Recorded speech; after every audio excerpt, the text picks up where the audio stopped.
Hello my dear students, हम Pankaj sir. आप देख रहे हैं क्लास 10 का ऑब्जेक्टिव। यहाँ पे क्लास 10 के अब ये केमिस्ट्री के तीसरा पार्ट है। केमिस्ट्री के यह तीसरा पार्ट है जिसे हम मेटल एंड नॉन मेटल कहते हैं, यानी धातु एवं अधातु पढ़ेंगे। धातु एवं अधातु, ध्यान से देखिए। यह आपका तीसरा पार्ट का वीडियो 1 है और यहाँ पे हम लोग तीसरा पार्ट का वीडियो 1 को स्टार्ट करते हैं, इस ऑब्जेक्टिव को। और बहुत इंटरेस्टिंग चैप्टर है, बहुत मज़ा आता है इस चैप्टर को पढ़ने में। इसमें जो लोग थ्योरी पढ़े हैं उन लोगों को ऑब्जेक्टिव पढ़ने में कोई दिक्कत ही नहीं होगा, और जो लोग थ्योरी नहीं पढ़े हैं उन लोगों को थोड़ा सा तो याद करना पड़ेगा। दिक्कत नहीं होगा लेकिन याद करना पड़ेगा। उसके लिए रूल नियम आपका पूरा थ्योरी पे जाता है, थ्योरी पर बेस है यह चैप्टर, पूरा थ्योरिकल चैप्टर है। देखिए ध्यान से, यह तीसरा चैप्टर का धातु और अधातु का पहला क्वेश्चन कहता है कि उपधातु है, इनमें से कौन उपधातु है? ये धातु है, धातु है, धातु ही उपधातु। This is a right answer. आपका गैलियम है जो, यह एक उपधातु की तरह कार्य करता है, उपधातु में गिना जाता है। चैप्टर नंबर क्वेश्चन नंबर 2 कह रहे कि धातु के ऑक्साइड होते हैं, धातु के ऑक्साइड को भस्म कहते हैं। अब भस्म का दूसरा नाम है क्षारक। क्या नाम है? क्षारक। ध्यान से समझिए, क्षारक और क्षार में अंतर है। क्षारक कहने के मतलब भस्म, और क्षार कहने मतलब जो यानी जल में घुलनशील भस्म को क्षार कहते हैं। तो क्षार और क्षारक में अंतर है। तो इसी का धातु के ऑक्साइड को क्षारक कहते हैं, न कि क्षार। क्षार अगर यहाँ दिया हो ऑप्शन तो क्षार नहीं लगाना है, क्षारक पे लगाना है। दिस इज राइट आंसर, क्षारक। क्वेश्चन नंबर 3 क्या कहता है? कहता है कि तांबा और जिंक के मिश्रण को क्या कहते हैं? देखिए, तांबा और जिंक के जो मिश्रण बनता है वह मिश्रण आपका पीतल होता है। पीतल में आपके तांबा और जिंक मिला के बनाया जाता है। तो तांबे और मिश्रण के यानी तांबे और जिंक के मिश्रण को क्या कहते हैं? तो तांबा और जिंक के मिश्रण को पीतल कहते हैं। क्या कहते हैं? पीतल। देखिए बहुत सुंदर क्वेश्चन के साथ, बहुत मजेदार क्वेश्चन है। कहते हैं हर बार आता है क्वेश्चन में। देखिए 2018 में पूछा हुआ क्वेश्चन यह है, 2018 में पूछा था। कह रहा है कि विद्युत अपघटनी माने जो टूट जाए, विद्युत अपघटनी परिष्करण में अशुद्ध धातु को बनाया जाता है। अशुद्ध धातु को क्या बनाया जाता है? तो अशुद्ध धातु जो होते हैं, यह अशुद्ध धातु एनोड पे आते हैं और शुद्ध धातु कैथोड पे। जो शुद्ध धातु होते हैं वो कैथोड पे आते हैं, और जो अशुद्ध धातु होते हैं वो आपके एनोड पर आकर के यानी मौजूद होते हैं, एनोड पर इकट्ठा होते हैं। This is right answer, anode A. कोई दिक्कत? आइए क्वेश्चन नंबर हम देखते हैं 5। क्वेश्चन नंबर 5 के साथ, क्वेश्चन नंबर 5 क्या कहता है कि निम्नलिखित में कौन सबसे अधिक क्रियाशील धातु है? देखिए क्रियाशीलता के आप श्रेणी देखेंगे तो क्रियाशीलता के श्रेणी में सबसे ऊपर जो आता है उसका नाम है पोटेशियम। उसका नाम है पोटेशियम। तो यहाँ पे आपके निम्नलिखित में कह रहा है कि सबसे अधिक क्रियाशील धातु कौन है? तो potassium. This is a right answer, potassium. याद रखें, पोटेशियम। क्वेश्चन नंबर 6 कह रहा है, बहुत सुंदर क्वेश्चन, कि किस रासायनिक यौगिक को गर्म करने पर प्लास्टर ऑफ पेरिस यानी उत्पन्न होता है, प्लास्टर ऑफ पेरिस प्राप्त किया जा सकता है? तो आपके जिप्सम को, किसको? जिप्सम को हम लोग गर्म करते हैं तो प्लास्टर ऑफ पेरिस प्राप्त होता है। प्लास्टर ऑफ पेरिस माने जो हड्डियों को यानी टूट जाता है। बचपन में आप देखे होंगे कि किसी का हाथ और टूट गया तो आप हड्डियों यानी हड्डी को जोड़ने के लिए जो लगाया जाता है वह आपका प्लास्टर ऑफ पेरिस होता है, जो प्लास्टर किया जाता है यानी जिप्सम से बनता है। प्लास्टर ऑफ पेरिस बनता है जिप्सम से। This is a right answer B. अगला क्वेश्चन देखिए 7 नंबर। 7 नंबर क्या कहता है?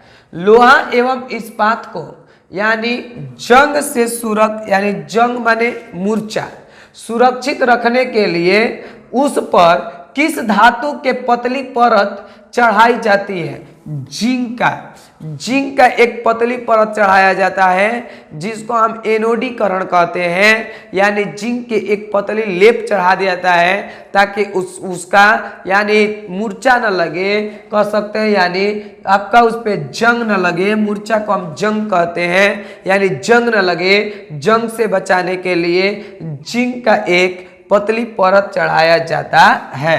अगला देखिए, कहता है धातुओं की प्रकृति होती है, ध्यान से याद रखिए, जो धातु होता है उदानी होता है, अपना इलेक्ट्रॉन को त्याग करता है। यानी जो धातु होता है ध से धातु अध से धनी, यानी जो धातु होता है वो धनी होता है। जो धनी होता है वो अपना इलेक्ट्रॉन को त्याग करता है, और जो इलेक्ट्रॉन को यानी जो दान करता है, यानी धनी यानी जो आदमी होते हैं वो दान करते हैं, और जो दान करते हैं वह विद्युत धनात्मक कहलाते हैं। क्या कहलाते हैं? विद्युत धनात्मक। This is a right answer, विद्युत धनात्मक। This is a right answer, विद्युत धनात्मक होगा यहाँ पे। अगला क्वेश्चन देखिए हमारा 9 नंबर। ग्रेफाइट होता है, ग्रेफाइट क्या होता है? तो ग्रेफाइट विद्युत का सुचालक होता है। ग्रेफाइट कहने का अर्थ होता है जो कट पेंसिल लेते हैं आप, कट पेंसिल के बीचों बीच जो उगता है कॉपिया पर लिखने पर, तो वह ग्रेफाइट का होता है। यानी कट पेंसिल में जो रहता है वह ग्रेफाइट का होता है। This is a right answer B, यानी विद्युत का सुचालक होता है। भले वो अधातु है लेकिन उसमें विद्युत प्रवाहित हो सकता है, विद्युत का प्रवाह होता है, तो वह आपका विद्युत का एक सुचालक है। अगला देखिए हमारा क्वेश्चन नंबर 10। 10 क्या कहता है कि निम्नलिखित में से कौन सा रॉक साल्ट है? रॉक साल्ट कहने का मतलब है कि वह आपका पाया जाता है, जैसे समुद्र में से इसको पाया जाता है तो रॉक साल्ट के रूप में पाए जाते हैं NaCl। NaCl को बोलते हैं हम लोग यानी सोडियम क्लोराइड। सोडियम क्लोराइड एक लवण है जो समुद्रों में पाया जाता है, इसे रॉक साल्ट कहते हैं। This is a right answer B. अगला देखिए क्वेश्चन नंबर 11 कहता है कि निम्नांकित में कौन उपधातु है? कौन उपधातु है? यहाँ पे यह निम्नांकित में this is right answer D, Sb जो है यह उपधातु है, उपधातु के रूप में कार्य करता है। अगला देखिए क्वेश्चन नंबर हमारा 12। 12 क्या कहता है? 12 कहता है कि स्टेनलेस स्टील यानी मिश्र धातु है। स्टेनलेस मिश्र यानी किसका मिश्र धातु है? तो आपका लोहे का मिश्र धातु है। This is a right answer. ये सारा याद करने वाला क्वेश्चन है। मैं बताया हूँ कि थ्योरिकल ज़्यादा काम करता है, इसमें पूरे थ्योरी हैं। यानी लोहे का मिश्र धातु है जिसे हम स्टेनलेस स्टील कहते हैं। जहाँ स्टील की बात आए वहाँ लोहा ही मारा जाएगा। और स्टील कहने का मतलब कि लोहा का एक मिश्रण होता है जिसे हम स्टील कहते हैं। जंग रोधी होता है, उसमें जंग नहीं लगता है। अगला देखिए 13 नंबर क्वेश्चन हमारा, यहाँ पे देखते हैं 13 नंबर क्वेश्चन। 13 नंबर देखिए 13 नंबर क्वेश्चन 13 क्या बोलता है कि कौन सा अधातु कमरे के ताप पर द्रव अवस्था में रहता है? देखिए अगर अधातु कहा तो ब्रोमीन, अगर अधातु के जगह धातु कह देता है तो पारा, धातु कह देता है तो पारा, अधातु कहा ब्रोमीन। यानी कौन सा यानी अधातु कमरे के ताप पर द्रव अवस्था में पाया जाता है? तो ब्रोमीन एक ऐसा अधातु है जो कमरे के ताप पर द्रव अवस्था में पाया जाता है, लिक्विड फॉर्मेट में पाया जाता है। This is a right answer ए। हमारा क्वेश्चन नंबर 14, सीसा और टीन की मिश्र धातु को कहते हैं। सीसा और टीन के मिश्र धातु को यानी सोल्डर कहा जाता है। शीशे और टीन के जो मिश्र धातु होते हैं उसे हम लोग सोल्डर के नाम से जानते हैं, सोल्डर कहते हैं। तो this is a right answer, solder. ध्यान से देखें, बिल्कुल अच्छे से देखें, आप लाइन बाय लाइन देखें, अच्छे से पढ़ें। आपके लिए हम यहाँ पे पूरे केमिस्ट्री का ऑब्जेक्टिव देंगे, पूरा ऑब्जेक्टिव पढ़ा जाएगा। आपके फिजिक्स का ऑब्जेक्टिव पढ़ा हुआ है, प्लेलिस्ट में जाके देखिए। 12 नंबर 12 या 11 वीडियो में पूरे प्लेलिस्ट में पढ़ा हुआ है, जाकर के आप देख सकते हैं। जब भी वीडियो देखें प्लेलिस्ट के अनुसार देखें। प्लेलिस्ट में पूरा लाइन बाय लाइन आपका वीडियो पड़ा हुआ है, जब भी देखें प्लेलिस्ट के अनुसार देखें। कहता है कि निम्नलिखित में कौन सा पदार्थ यानी ऑक्सीजन से संयोग नहीं करता है? कह रहा है कि निम्नलिखित में कौन सा पदार्थ ऑक्सीजन से संयोग नहीं करता है? देखिए इसमें निम्नलिखित में है तांबा। तांबा भी ऑक्सीजन से संयोग करता है, जो हरा रूप में बदल जाता है। जिंक भी थोड़ा बहुत करता है, पोटेशियम भी करता है। यहाँ पे जो नहीं करता है वह आपका सोना है, जिसे गोल्ड कहते हैं। यही कारण है कि महिलाएं सोने का आभूषण ज़्यादा पसंद, और महिलाएं तो इसलिए नहीं कि पीला दिखता है, इसलिए कि महंगा मिलता है। जो सामान महंगा मिलता है महिलाओं को वही सामान पसंद होता है।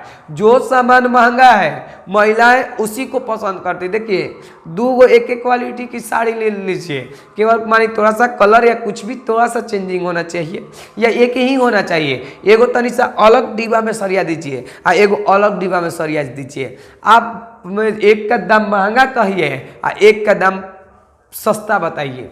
महिलाएं अगर है तो महंगा वाला सुन के ले जाएगी, बस महंगा है ना, उससे मतलब नहीं है कि क्वालिटी क्या है। बस यही बात है। गोल्ड माने सोना।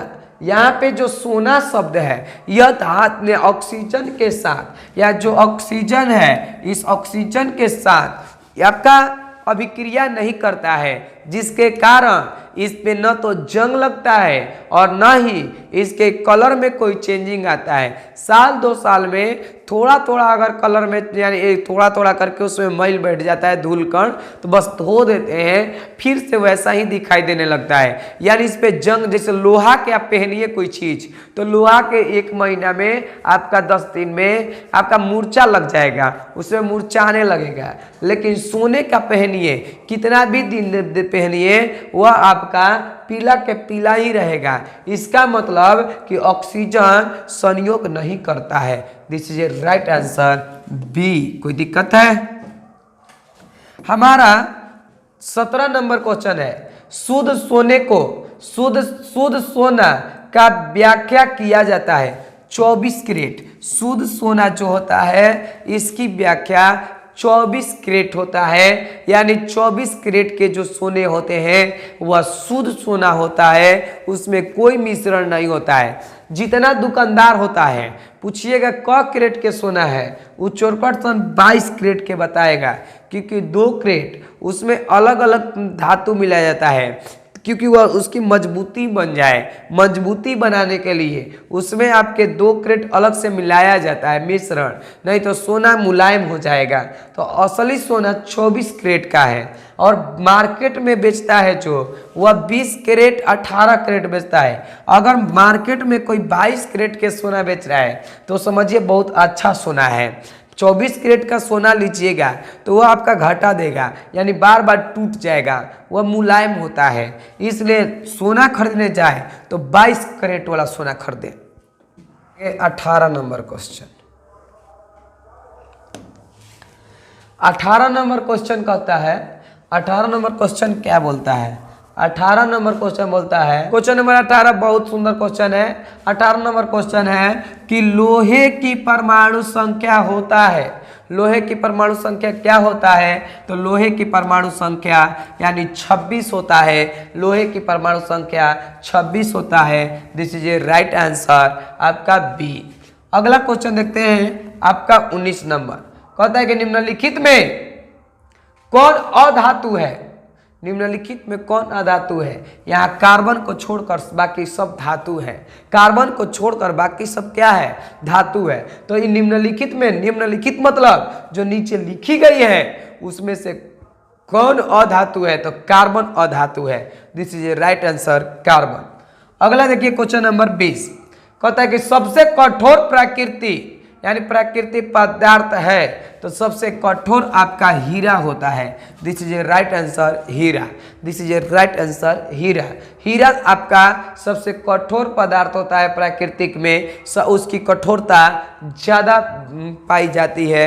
हीरा जो होता है ये आपका सबसे कठोर पदार्थ होता है। अगला नंबर क्वेश्चन को हम देखते हैं, क्वेश्चन नंबर 21 के साथ। 21 कहता है, बहुत सुंदर क्वेश्चन है, देखिए हम लोग क्वेश्चन के साथ आके मिलते हैं। कह रहा है कि तांबा का प्रमुख अयस्क है, तांबा के प्रमुख अयस्क यानी AU2S आपका कॉपर सल्फेट होता है।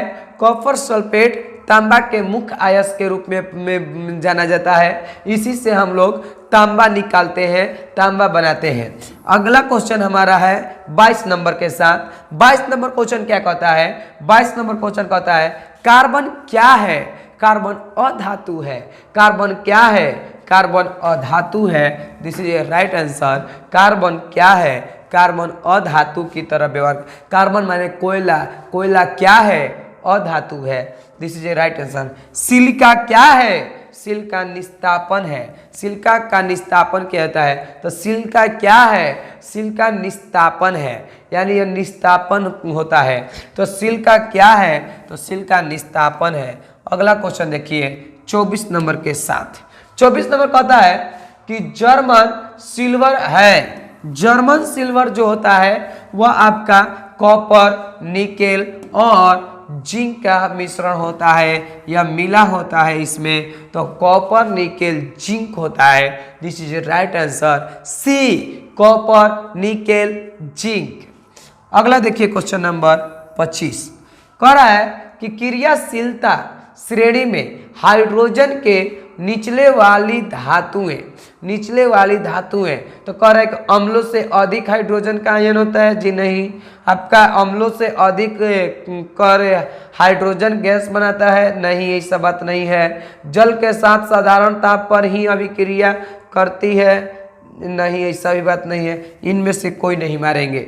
आपका जो नीचे की हाइड्रोजन से नीचे की होती हैं धातुएं, उनकी क्रियाशीलता बहुत कम होती है, उनकी क्रियाशीलता बहुत कम होती है। यहाँ कहना चाहिए कि क्रियाशीलता कम होती है, लेकिन ऐसा बोला ही नहीं है, तो इनमें से कोई नहीं। This is a right answer D. Question number 26 के साथ हम लोग देखते हैं। 26 कहता है कि निम्नलिखित में कौन सी धातु अम्ल राज के अलावा यानी अम्ल राज के अलावा किसी अन्य अम्ल से नहीं घुलती है? आपका लोहा जो है हार्डनेस होता है। अम्ल राज किसको कहते हैं? HCl, हाइड्रोक्लोरिक अम्ल। हाइड्रोक्लोरिक अम्ल को अम्ल राज कहते हैं। और इसके अलावा यानी नहीं घुलता है, इसके अलावा लोहा जो है दूसरे अम्लों से नहीं पिघलता है। क्यों नहीं पिघलता है? क्योंकि यह फेरिक है, वह हार्डनेस ज़्यादा होता है, मजबूती इसमें ज़्यादा होता है। इसीलिए आपका रड का घरों में पिलर देते समय रड लगाया जाता है। एल्युमिनियम, चांदी, तांबा नहीं लगाया जाता है, आपका रड लगाया जाता है। ध्यान से सीखिएगा। क्वेश्चन नंबर 27 कह रहा है कि 1 ग्राम सोने से लगभग कितनी लंबी तार बनाई जा सकती है? लगभग 2 मीटर लंबी बनाई जा सकती है। ये नेचुरल एक आम जाम की भाषा है, ऐसा क्वेश्चन आप में कभी नहीं आएगा। यह इसी तरह से बना दिया गया।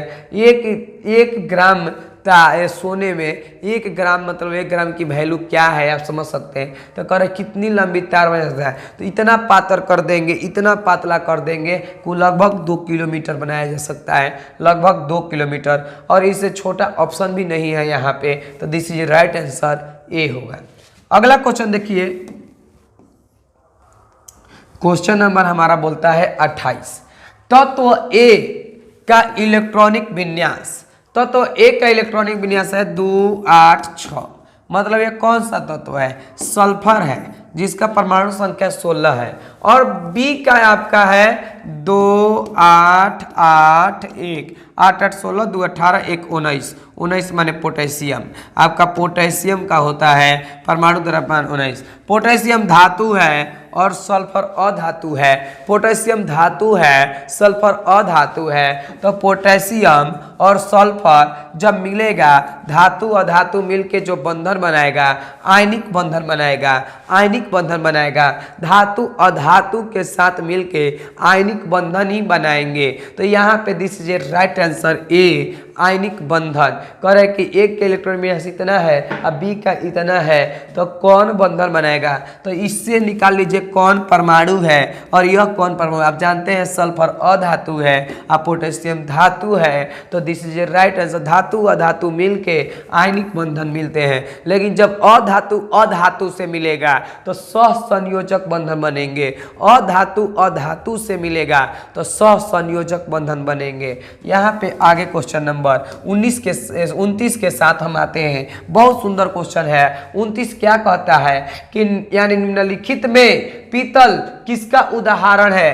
पीतल एक प्रकार का मिश्र धातु है। पीतल जो होता है मिश्र धातु होता है, तो पीतल आपका मिश्र धातु का एक उदाहरण है। This is a right answer C. अगला क्वेश्चन कहता है 30 नंबर। 30 कहता है कि निम्नलिखित में कौन सी विधि लोहे की यानी कड़ाही मानी जो लोहे की कड़ाही होती है, इसमें जंग लगने के से बचाने के लिए उपयुक्त है। कह रहा है कि यानी ग्रीज लगाना, ग्रीज माने गिरीस लगाना। गिरीस लगा देंगे तो भुंजिया भुजाएगा बहिमा से, गिरीसे लग जाएगा।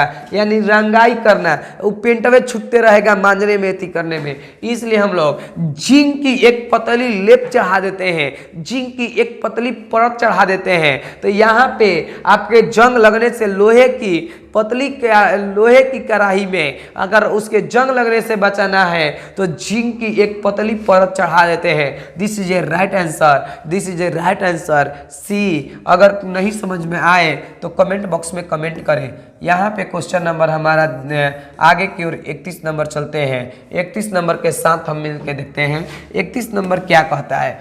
31 नंबर क्वेश्चन बहुत सुंदर क्वेश्चन कह रहा है, बहुत सुंदर क्वेश्चन के साथ यहाँ पे आया है। कह रहा है कि निम्नलिखित में कौन सी धातु ठंडे जल के साथ काफी तेजी से अभिक्रिया कर विस्फोट यानी आवाज उत्पन्न करती है? विस्फोट करके आवाज उत्पन्न करती है। माय डियर स्टूडेंट, यहाँ पे कैल्शियम है। कैल्शियम जो होता है ठंडे जल के साथ तेजी से अभिक्रिया करता है, तेजी से यानी अभिक्रिया बहुत तेजी से करता है। तो calcium this is a right answer. यहाँ पे आप क्वेश्चन नंबर आप 32 के साथ आके देखते हैं। डियर स्टूडेंट, अगर आपको समझ में नहीं आती है तो आप वीडियो को आगे पीछे बार बार करके देखें। हर बार में एक वीडियो का सॉल्यूशन दिया गया है। आपका फिजिक्स का वीडियो, केमिस्ट्री का वीडियो, मैथ का वीडियो प्लेलिस्ट में जाके लगा हुआ है।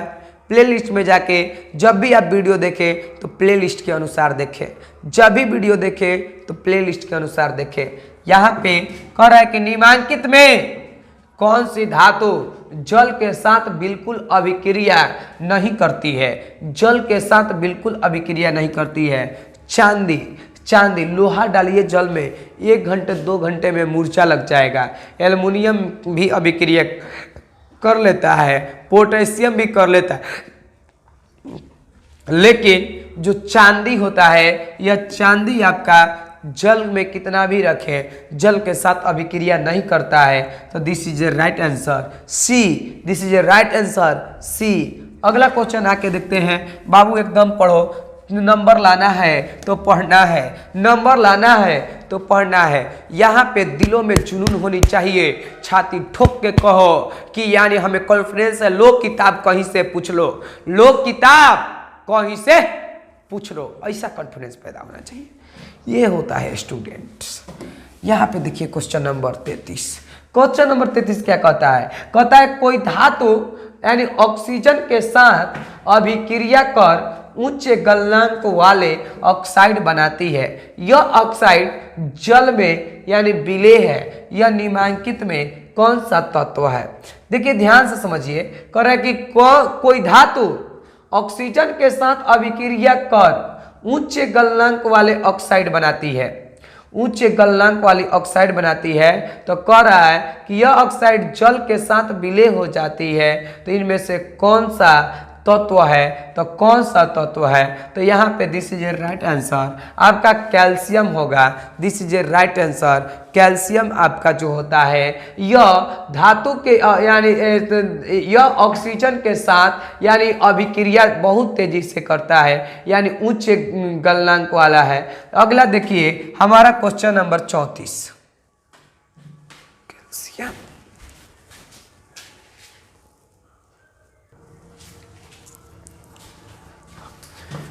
देखिए अगला क्वेश्चन हमारा 34 है। 34 नंबर क्वेश्चन के साथ हम लोग देखते हैं यहाँ पे क्या है कि 34 नंबर क्वेश्चन बोलता है कि कमरे के ताप पर द्रव अवस्था में रहने वाली धातु है। देखिए हमने पहले ही बताया है कि अगर धातु कह दे और द्रव अवस्था में कमरे के ताप पर कह दे तो पारा, अगर अधातु कह दे तो ब्रोमीन, अधातु में ब्रोमीन, धातु में पारा। दिस इज राइट आंसर पारा। अगला क्वेश्चन देखते हैं हम लोग 35 के साथ। 35 नंबर क्या बोलता है? 35 नंबर क्वेश्चन बोलता है कि एल्युमिनियम पर उसके ऑक्साइड की मोटी परत बनने की प्रक्रिया को क्या कहते हैं? मोटी परत के बनने की क्रिया को एनोडीकरण कहते हैं, यानी एनोडीकरण कहते हैं। यानी जो हमारा एनोडीकरण के द्वारा हम लोग उस पे एक एल्युमिनियम के परत पर ऑक्साइड की मोटी परत बैठा देते हैं। तो this is a right answer A, एनोडीकरण होता है। अगला क्वेश्चन हमारा कह रहा है कि मुक्त अवस्था में पाई जाने वाली धातु कौन है? तो मुक्त अवस्था में जो पाई जाने वाली है, मुक्त अवस्था में जो अभिक्रिया न करे किसी भी यानी ऑक्सीजन और आपका किसी भी तत्व के साथ, तो इसका नाम है सोना। सोना जो होता है मुक्त यानी आपका सोना जो होता है वह आपका मुक्त अवस्था में पाया जाता है। तो मुक्त अवस्था में पाए जाने वाले यानी धातु है तो सोना। This is a right answer सोना। यहाँ पे 37 नंबर है सबसे अधिक सक्रिय धातु है। सबसे अधिक सक्रिय धातु कौन है? तो सबसे अधिक सक्रिय धातु पोटेशियम है। कौन है? पोटेशियम है, क्योंकि सक्रियता श्रेणी में पोटेशियम नंबर 1 पे आता है। तो यहाँ पे पोटेशियम होगा। This is a right answer. Question number 38 कहता है कि संचारकीय क्रिया में निम्नलिखित में किसका उपयोग में घटित होता है, यानी किसका उपस्थिति में घटक होता है? तो जो हमारा वायु और जलवाष्प होता है, वायु और जलवाष्प के उपस्थिति में संचारण होता है। संचारण माने जंग लगना, उसका हानि होना यानी खराब होना। तो आपका अगर वायु के उपस्थिति में किसी तत्व को रख दे या लोहा को रख दे तब वह जंग लगेगा, अन्यथा जलवाष्प माने शीत उत में रख दे तब उसका लगता है। तो this is a right answer, यानी हवा प्लस जल होता है, वह हवा और जल की उपस्थिति में घटित होता है। क्वेश्चन नंबर 39 कहता है कि सोने को पीटकर कितनी यानी एमएम पतली चादर, इसी को यानी मिलीमीटर बोलते हैं, एमएम कितनी यानी पतली चादर बनाया जा सकता है? 0.004 mm पतली परत बनाया जाता है। 0.004 यानी mm पतली परत बनाया जाता है। तो क्वेश्चन नंबर 40 देखने जा रहे हैं। क्वेश्चन नंबर 40 के साथ कह रहा है कि निम्नांकित में ये किस धातु का विस्थापन उसके लवण के विलयन से लोहा द्वारा होता है। तो आपका लोहा द्वारा तांबा का होता है, आपका तांबा होता है। कह रहा है कि धातु का विस्थापन उसके लवण के विलयन से लोहा द्वारा होता है, तो तांबा होता है। क्या होता है? तांबा। This is a right answer, तांबा। क्वेश्चन नंबर हमारा 41 कह रहा है कि लोहा, निकेल और क्रोमियम के मिश्र धातु को क्या कहते हैं? क्रोमियम के मिश्र धातु को क्या कहते हैं? तो आपका क्रोमियम के मिश्र धातु को कहते हैं स्टेनलेस स्टील। स्टेनलेस यानी स्टेनलेस स्टील के नाम से जाना जाता है, जिसमें लोहे, निकेल और क्रोमियम का मिश्रण होता है। इसे हम स्टेनलेस यानी स्टील कहते हैं। जहां भी निकेल लोहा की बात आए वहां स्टील की बात आना चाहिए, जहां स्टील की बात आ जाए वहां लोहे की बात आना चाहिए। कहता है क्वेश्चन नंबर 42 कि सोल्डर है, तो सोल्डर किसका होता है? तो सोल्डर आपका टीन और शीशे का होता है, जिसे लेड कहते हैं। लेड और टीन के मिश्रण होता है, Pb plus Sn, Pb plus Sn। Question number अगला देखते हैं 43, बहुत सुंदर क्वेश्चन कहता है एक मिश्र धातु है, एक मिश्र धातु है, तो इसमें कौन मिश्र धातु है? तो आपका कॉपर और जिंक। कॉपर और जिंक जो है मिश्र धातु है। कॉपर और जिंक जो है एक प्रकार के मिश्र धातु है। अगला क्वेश्चन नंबर 44 कहता है कि विद्युत बल्ब का तंतु किस धातु का बना होता है? विद्युत बल्ब के तंतु टंगस्टन का बना होता है। किसका बना होता है? टंगस्टन का बना होता है। This is a right answer, tungsten. जो विद्युत बल्ब के कुंडली होता है, टंगस्टन का प्रतिरोध सबसे ज्यादा होता है। टंगस्टन का प्रतिरोध बहुत अधिक होता है, जिसके कारण विद्युत बल्ब में टंगस्टन को लगाया जाता है, जो गलता नहीं है लेकिन जलता है। अगला क्वेश्चन 45 नंबर कहता है कि आयरन माने लोहा एवं टीन में सबसे अधिक अभिक्रियाशील धातु कौन है? तो सबसे अधिक क्रियाशील धातु आयरन है। आयरन मतलब लोहा तुरंत अभिक्रिया करता है। 2 घंटा हवा में फेंक दीजिए, तुरंत जंग उसमें लगने लगता है। तो यहाँ पर सबसे तेज क्रियाशील आयरन में होता है, यानी लोहा में होता है। अगला क्वेश्चन 46 नंबर कहता है अधिकतर धातुओं के ऑक्साइड होते हैं, क्षारीय होते हैं। अधिकतर धातुओं के ऑक्साइड क्या होते हैं? क्षारीय होते हैं। This is a right answer, क्षारीय होते हैं। यहाँ पे 47 नंबर क्वेश्चन बहुत सुंदर क्वेश्चन के साथ हम लोग देखते हैं। कहता है कि निम्न में से कौन निष्क्रिय गैस है? निष्क्रिय गैस दुनिया में हीलियम है, नियॉन है, आर्गन है, क्रिप्टन है, जेडॉन है, रेडॉन है। दुनिया में यही आपका निष्क्रिय गैस है। देख लीजिए इसमें से कौन उसमें है, तो इसमें से बी है। This is a right answer. कोई दिक्कत है तो बोल लीजिए, कोई दिक्कत है तो बोल लीजिए। यहाँ पे यह निष्क्रिय गैस है, इसको याद रखें, इससे ज़्यादा कभी नहीं होता। अगला देखिए हमारा क्वेश्चन नंबर 48 के साथ हम लोग देखते हैं। 48 नंबर क्या बोलता है? 48 नंबर बोलता है कि निम्नलिखित में से किस धातु को किरोसिन में डुबो कर रखते हैं? सोडियम को रखते हैं। सोडियम को किरोसिन के तेल में डुबा के रखते हैं, क्योंकि सोडियम जो होता है वह क्रियाशील धातु है, हवा में आते ही जलने लगता है, तुरंत यानी अभिक्रिया कर लेता है, जिसके कारण सोडियम को यहाँ पे देखिए हम लोग क्वेश्चन नंबर 49 देखते हैं। 49 नंबर क्या बोलता है? बोलता है कि कॉपर एवं लेड में सबसे अधिक अभिक्रियाशील धातु कौन है? तो कॉपर और लेड में, लेड जो होता है इसे शीशा भी कहते हैं, यानी लेड आपका सबसे अधिक क्रियाशील धातु है। कॉपर और लेड की तुलना करें तो इन दोनों में लेड आपका अधिक क्रियाशील धातु होता है। अगला क्वेश्चन है 50 नंबर। यानी निम्नलिखित में कौन सा लवण समुद्र जल में पाया जाता है? आपका सोडियम क्लोराइड जल यानी समुद्र जल में पाया जाता है, जिसे हम लोग नमक के नाम से जानते हैं, साधारण नमक कहते हैं। सोडियम क्लोराइड समुद्र जल में पाया जाता है। This is right answer D. यह आज का 50 क्वेश्चन हुआ पार्ट 1 में इस चैप्टर का। बाकी 50 क्वेश्चन यानी 100 क्वेश्चन इस चैप्टर में आएंगे। तीसरे चैप्टर में 100 क्वेश्चन आएंगे। तो अगला क्वेश्चन आएगा आपका 50 क्वेश्चन पार्ट 2 में। यह 3 पार्ट का पार्ट 1 है और 3 पार्ट का पार्ट 2 में के लिए इंतजार करें। एक बार गौर से देखें, अगर नहीं समझ में आता तो वीडियो को आगे पीछे करके देखें, फिर भी कमेंट करें। यानी अगर कोई दिक्कत है तो कमेंट में सेक्शन में जाके कमेंट करें, अगला वीडियो में उसका सुधार किया जाएगा। तो आज के लिए इतना ही। हम फिर मिलते हैं अगले एपिसोड में। हम पंकज सर के साथ बने रहिए। जय हिंद।